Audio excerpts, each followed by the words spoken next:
श्री सूत जी से शौनकादि ऋषियों ने प्रश्न किया कि प्रभु जरा ये बताइए, भगवान को यदि अति शीघ्र खुश करना है तो क्या करना चाहिए? जैसे किसी के पास टाइम ना हो, किसी के पास क्या, हम आपके पास किसी के पास टाइम नहीं है। सबसे बड़ी स्ट्रैटेजी टाइम की है, किसी के पास टाइम है नहीं। और भगवान को खुश करना सभी चाहते हैं, प्रेम से नहीं, डर के मारे। भगवान यदि नाराज हो जाएंगे तो क्या विडंबना करेंगे, उसका कोई भरोसा नहीं। तो प्रेम है या कि नहीं है, पर डर के मारे ही सही पर हम भगवान को खुश ही देखना चाहते हैं कि भगवान हमसे नाराज ना हो, रूठ न जाए। तो जिसके पास बहुत कम टाइम है, या यूं कह दीजिए कि बिल्कुल भी कम समय है, कोई पूजा पाठ नहीं कर पाता है, मंदिर बहुत आप लोगों के लिए काम की बात है। इस कलियुगी प्राणी के पास समय तो है नहीं, बड़े मुश्किल से आदमी समय निकालता है। तो लेकिन भगवान को खुश सभी को करना ही है, कोई नहीं चाहता कि भगवान नाराज हो जाए। भगवान हम सब चाहते हैं भगवान हम सबसे खुश रहे। तो और कैसे खुश हो? बोले पूरा जीवन बीतने के बाद नहीं, शीघ्र खुश हो, शीघ्र प्रसन्न हो। तो जल्दी शॉर्टकट में, जमाना शॉर्टकट का है इसलिए आप लोग भी सुनिए। शॉर्टकट में यदि भगवान को खुश करना है तो क्या करना चाहिए?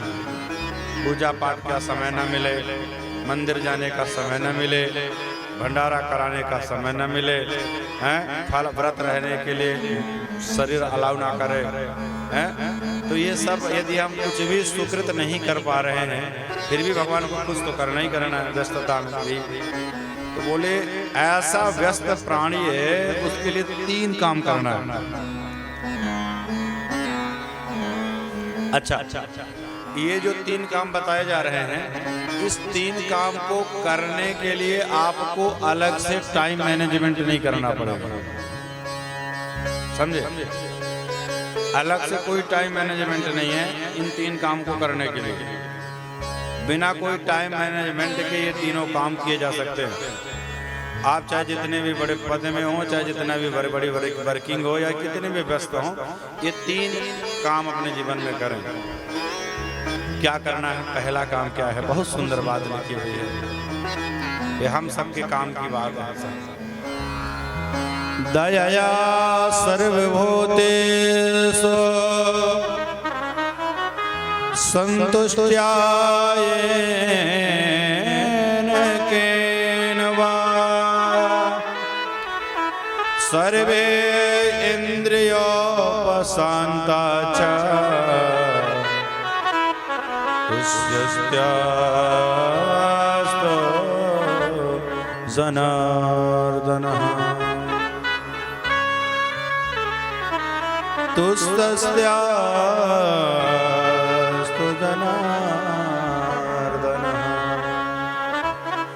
पहली बात क्या है? बहुत ध्यान से सुनिए। पहली बात क्या है? दयया सर्वभूतेषु।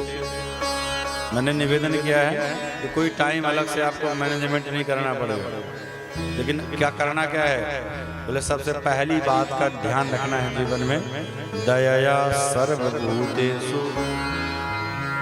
बात समझ में आ गई होगी? दयया सर्वभूतेषु, सभी के ऊपर क्या करना है? दया करना। सबके ऊपर दया करना सीख जाइए। अब दया करने के लिए आपको क्या अलग से टाइम बनाना पड़ेगा? नहीं बनाना पड़ेगा, आप अपने काम करते रहिए और दया सर्वभूतेषु करते रहिए। तो दया सर्वभूतेषु। दूसरी बात क्या है? संतुष्ट्या येन केन वा। येन केन प्रकारेण क्या रहे? संतुष्ट रहे। हम आप सब असंतुष्ट हैं, कहीं पत्नी से असंतुष्ट हैं तो पुत्र जो है पिता से असंतुष्ट है, पिता पुत्र से असंतुष्ट है, कहीं धन से असंतुष्ट हैं तो कहीं बल से असंतुष्ट हैं तो कहीं पद से असंतुष्ट हैं कि हमारी औकात तो ये थी लेकिन हम यहीं रह गए। तो देखो ऐसा है, जो प्राप्त हुआ है उसमें संतुष्ट रहिए। आपको हो सकता है पूरी पत्नी मिल गई हो, आपके मन के मुताबिक न चलती हो, पर आप क्या करेंगे? आपके प्रारब्ध में ही ऐसा ही साथी लिखा हुआ है, तो उस बुरे लोगों से भी संतुष्ट रहिए।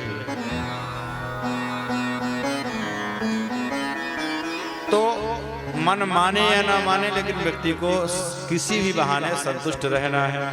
और तीसरी बात क्या है? सर्वे इंद्रियोपशांता च, इंद्रियों में संयम रखें। हमारी आपकी इंद्रियां अनियंत्रित हैं, नियंत्रण में नहीं। और इंद्रियों को सुख देने के चक्कर में ही हम आप सब परेशान हैं। ये अनियंत्रित इंद्रिय का मन कभी भरता नहीं है, इसका जी नहीं भरता है, संतुष्ट नहीं होती, क्योंकि अनियंत्रित है। इंद्रिय को संयमित रखिए, हमेशा इंद्रिय को मनमुखी मत होने दीजिए। जमीन में पैदा हुए हैं तो जमीन का याद हमेशा जमीन से संबंध बना करके रखे। ज्यादा ऊपर यदि हम उड़ गए, उड़ान भर लिए और वहां से गिरेंगे तो साहब यहाँ बटोरने में भी काम नहीं आएंगे, अलग अलग फैल जाएंगे। यदि हम ज्यादा ऊपर नहीं है तो कहीं लुढ़क भी गए, गिर भी गए तो थोड़ा बहुत हाथ पैर फ्रैक्चर होगा, जान तो बची जाएगी। तो जीवन में 3 बातों का ध्यान रखना है। दया सर्वभूतेषु संतुष्ट्या येन वा सर्वे इंद्रियोपशांता। इंद्रिय को संयम रखिए